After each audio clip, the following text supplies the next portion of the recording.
আসসালামু আলাইকুম রহমতুল্লাহ। আমরা যখন পড়ছি তখন লেখা ছিল এরকম, নো ম্যান ইজ অ্যাবাভ ল। কেউ আইনের ঊর্ধ্বে নয়, সকলে আইনের চোখে সমান। কিন্তু বর্তমান সময়ে এসে এটা একেবারে সুস্পষ্ট যে সকলে আইনের চোখে সমান নয়, সকলে আইনের চোখে অসমান। অর্থাৎ আপনি সরকার এবং সরকারের মদতপুষ্ট বা সরকারের হলে আপনার জন্য 7 খুন মাপ, কিন্তু আপনি সরকারের চিন্তাভাবনার বাইরে হলে আপনার সকল অন্যায় কাজ জায়েজ হয়ে যাবে, হালাল হয়ে যাবে। কেন এই কথা বললাম? আপনারা ইতিমধ্যে জানেন যে ঢাকা বিশ্ববিদ্যালয়ের একটি মেয়েকে হেনস্থা করা হয়েছিল। এই হেনস্থার কারণে ওই মেয়েটি থানায় অভিযোগ করেছিল। সেই অর্ণব নামের ছেলেটিকে আটক বা গ্রেপ্তার করা হয়েছিল। এর ফলে তৌহিদি জনতা শাহবাগের থানার ওখানে জমা হয়েছিল। শাহবাগের থানার ভেতরে ঢুকে তৌহিদি জনতা সেই অর্ণব নামের যে ছেলেটা গ্রেপ্তার হয়েছিল বা আটক হয়েছিল তার আবার সাক্ষাৎকার নিয়েছে। সেই সাক্ষাৎকার আবার প্রচার করেছে। তারপরে তার কাছ থেকে সেই মেয়েটির আবার ঠিকানা আদি জোগাড় করেছে। সেই ঠিকানা আদি নিয়ে তাকে আবার সেই মেয়েটির আবার হুমকি ধামকি দিয়েছে। পরবর্তীতে সে মেয়েটি আবার ফেসবুকে বা কল রেকর্ডিংয়ে বলছে আমাকে এরকম হুমকি দিচ্ছে, পরিবারকে ইনসিকিউর করছে, আমাদেরকে ক্ষতি করবে। এজন্য সে আবার অভিযোগটা তুলে নিয়েছে। অভিযোগ তুলে নেওয়ার পরে পরের দিন সেই অর্ণব নামের ছেলেটির কোর্ট জামিন দিয়েছে। জামিন দিয়ে বাইরে এসেছে, তাকে ফুলের মালা গলায় দিয়ে, কোরআন শরীফ হাতে দিয়ে তা আবার সেটাকে আবার সেলিব্রেশন করছে। এটা আইনের দৃষ্টিতে এই কর্মকাণ্ডের কোনোটাই কি বৈধ? বৈধ নয়। কারোর কি শাস্তি হয়েছে যে থানায় যে এরকম ঘটনা তারা কেন ঘটাইলো, এরকম কাজ কেন করলো, থানার ভিতরে কেন যে ভিডিওস নিল, এরকম কোনো কারোর নামে মামলা হয়নি বা কারোর নামে অভিযোগ দায়ের করা হয়নি, কাউকে গ্রেপ্তার করা হয়নি। সারা বাংলাদেশে মাগুরা শিশুটিকে নিয়ে যখন তোলপাড়, তখন কমিউনিস্ট পার্টিগুলো অর্থাৎ বাম ঘরানার দলগুলো যমুনা অভিমুখে অর্থাৎ প্রধান উপদেষ্টার বাসভবনের অভিমুখে একটা স্মারকলিপি দেওয়ার জন্য তারা যাচ্ছিল। সেখানে আপনারা দেখেছেন পুলিশের সাথে তাদের হাতাহাতি হয়েছে, ধস্তাধস্তি হয়েছে। উভয় পক্ষকে দোষারোপ করেছে। এই ঘটনায় বাম ঘরানার এই দল বলে শাহবাগী বলে তাদের এগেনস্টে 80 জনের বিরুদ্ধে মামলা হয়েছে। কারা করেছে?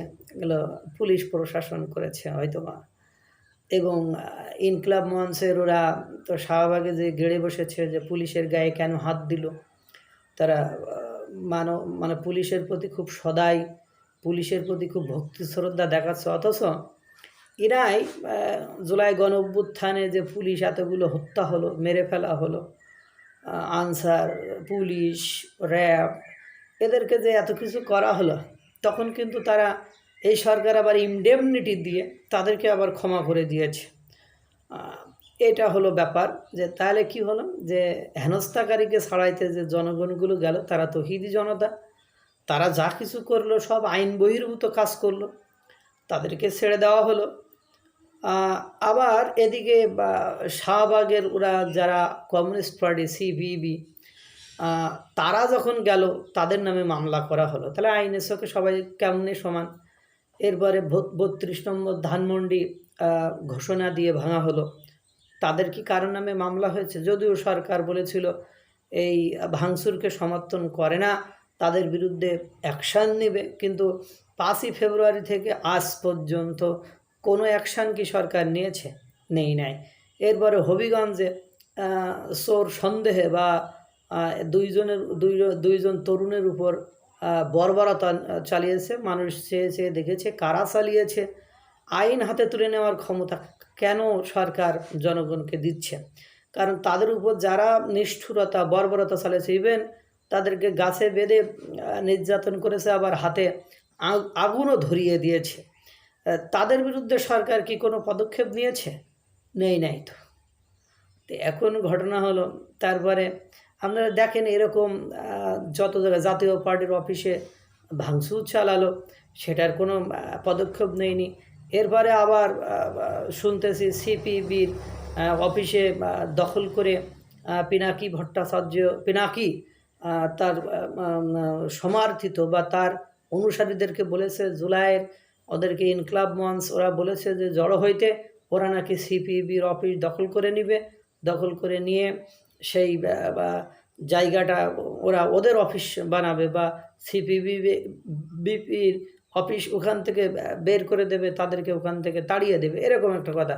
এখন ঘটনা হলো এই যে ঘোষণা দিয়ে তারা একত্রিত হয়ে যদি কোনো অঘটন ঘটায়, আর এটা যদি সরকার পদক্ষেপ না নেয়, তাহলে বুঝতে হবে যে এই সরকার নিজে থেকেই এই অপকর্মগুলো করতে উৎসাহিত করছে এবং বলছে, যাতে করে তার বা তাদের এগেনস্টে কেউ কথা না বলতে পারে। তারা মানে স্বৈরাচারের মতো, যেমন যে আচরণগুলোর কারণে মানুষকে স্বৈরাচার বলা যায়, সেই স্বৈরাচারী আচরণগুলো তারা নিজেদের মতো করতে পারে।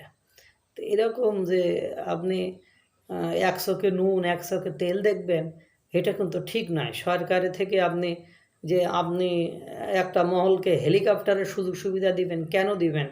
আপনি এই যে সুযোগ সুবিধা দিচ্ছেন, এতে করে আপনি বিতর্কিত হচ্ছেন না। আপনি একজন নোবেল লরিয়েট, এখন আপনি যদি এইসব সুযোগ সুবিধা মানুষকে দেন, হয়তো বা মানুষ এখন বলছে না, কিন্তু কথা দেখেন শেখ হাসিনা ক্ষমতায় থাকতে অনেকে কথা বলিনি, অনেকে নির্যাতনের কথা বলিনি, অনেকে সত্য কথা বলিনি, কিন্তু দিন শেষে তিনি যখন ক্ষমতার থেকে চলে গিয়েছেন, তখন কিন্তু তার সমস্ত রেসপন্সিবিলিটিস, দায়ভারগুলো কিন্তু তার ঘাড়েই বর্তাইছে। তা আপনার সময় সংগঠিত যত মনে করেন মব ভায়োলেন্স, মব কিলিং, চুরি ডাকাতি ছিনতাই ধর্ষণ ভাঙচুর বুলডোজার অভিযান যা কিছু হচ্ছে, এখন হয়তো বা জনগণ কিছু বলছে না, কিন্তু আপনার যখন ক্ষমতাচ্যুতি হবে, তখন দেখবেন এগুলো আপনার কোদের উপর বিস্ফোরা হয়ে দাঁড়িয়েছে। আপনার যে বিশ্বব্যাপী সুনাম সুখ্যাতি, সেইটাতে আপনি দেখবেন ভাটা পড়ে যাবে। আপনি তখন মানে নিজেকে আফসোস করা ছাড়া আপনি কোনো সুযোগ সুবিধা বা পাবেন না, এবং আপনাকে খুব আফসোস করতে হবে এই দিনগুলোর জন্য। আল্লাহ তাআলা সকলকে ভালো রাখুক, সুস্থ রাখুক। আসসালামু আলাইকুম ওয়া রাহমাতুল্লাহ।